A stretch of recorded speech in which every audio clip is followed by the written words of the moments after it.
அருமை தமிழ் சொந்தங்களுக்கு இனிய வணக்கம். நான் இன்று பேச விரும்புவது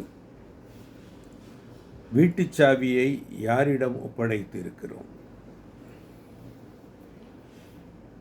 நமது வீட்டுச் சாவியை திருடனின் கையில் ஒப்படைத்துவிட்டு, ஐயோ திருடன் அத்தனை பொருட்கள் கஜானாவை திருடிக்கொண்டு சென்று விட்டானே என்று வாயிலும் வயிற்றிலும் அடித்து கொள்வது இன்று நம் கண்முன் நிகழ்கின்ற ஒரு காட்சி.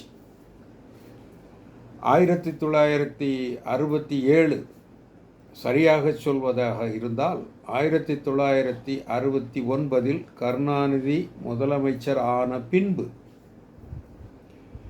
கருணாநிதியிடம் இந்த வீட்டுச் சாவி எனப்படும் கஜானா சாவி ஒப்படைக்கப்பட்டது. அன்று ஒப்படைக்கப்பட்ட சாவியை இன்று வரை மீட்டெடுக்க முடியவில்லை. என்ன காரணம்? இருவரும் மாறி மாறி ஆண்டு கொண்டிருக்கிறார்கள். இடையில் ஓட்டக்காரன் ஓய்வெடுப்பது போல ஓரிரண்டு ஆண்டுகள் எம்ஜிஆர் ஆட்சி நல்லாட்சியாக அமைந்தது. அது தவிர இன்று வரை சுமார் 60 ஆண்டு காலம் இந்த சூழல் வளர்ந்து கொண்டே வந்துள்ளது.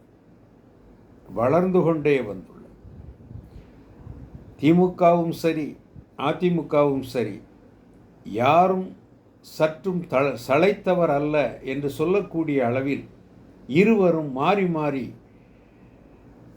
லஞ்சத்தையும் ஊழலையும் வளர்த்து வருகிறார்கள். இப்படிப்பட்ட ஒரு நிலையில் இனியும் நாம் தாமதித்தால் தமிழ்நாட்டின் கஜானா ஏற்கனவே காலியாகி 10 லட்சம் கோடி ரூபாய் கடனில் சிக்கி தவிக்கின்றது. அது ஒரு புறம் இருக்கிறது. இன்று வாரி வழங்கவிருக்கின்ற இலவசங்களை பார்த்தால் மேலும் எந்நிலைக்கு போகுமோ என்பது மிகப்பெரிய ஒரு கேள்வி. அந்த கேள்விக்கு பதிலாக நாம் கொடுக்க வேண்டிய விடை என்ன?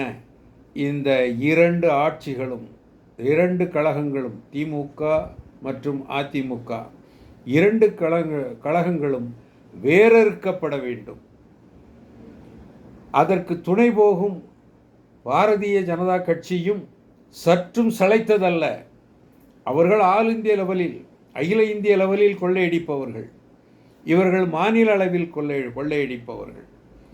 இதனை மாற்றியே ஆக வேண்டும். அதற்கு இந்த 2026 தேர்தல் பயன்படுத்தப்பட்டே ஆக வேண்டும்.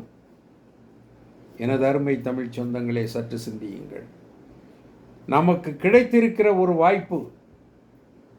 தம்பி விஜய் தமிழக வெற்றி கழகத்தை ஆரம்பித்து உள்ளார்.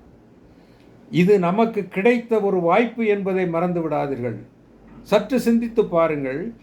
இவரை அழித்தொழிப்பதற்கு திமுக மட்டுமல்ல, அதிமுக மட்டுமல்ல, பிஜேபியும் சேர்ந்து 3 கட்சிகளும் ஒட்டுமொத்தமாக திட்டமிட்டு விஜயை அழித்துவிட வேண்டும். தாவேகாவை வளரவிடக்கூடாது, தமிழக வெற்றி கழகம் தலைக்கக்கூடாது என்று திட்டமிட்டு செயல்படுகிறார்கள். சற்று யோசியுங்கள். அவரை நடிகன் என்றும், தற்குறி என்றும், கூத்தாடி என்றும் என்னவெல்லாமோ சொல்லி பார்க்கிறார்கள். அவர் ஒரு வாக்காளர் தானே, அவர் ஒரு மனிதன் தானே, அவர் ஒரு தமிழன் தானே. அவருக்கு தமிழகத்தை ஆள்வதற்கு உரிமை இல்லையா? ஏன் உங்களுக்கு உரிமை இல்லையா? எனக்கு உரிமை இல்லையா? அனைவருக்கும் உள்ள உரிமை தானே. இதில் என்ன பாகுபாடு வேண்டி கிடக்கிறது? என்ன பாகுபாடு? கூத்தாடி என்றால் என்ன, மனிதன் இல்லையா? அவனுக்கு என்ன அறிவு வேலை செய்யாதா? சற்று யோசித்து பாருங்கள் எனது அருமை தமிழ் சொந்தங்களே. இந்த முறை உங்களுக்கு கிடைத்திருக்கின்ற வாய்ப்பு அரியதொரு வாய்ப்பு. இன்னும் சொல்லப்போனால் இறுதி வாய்ப்பு இது.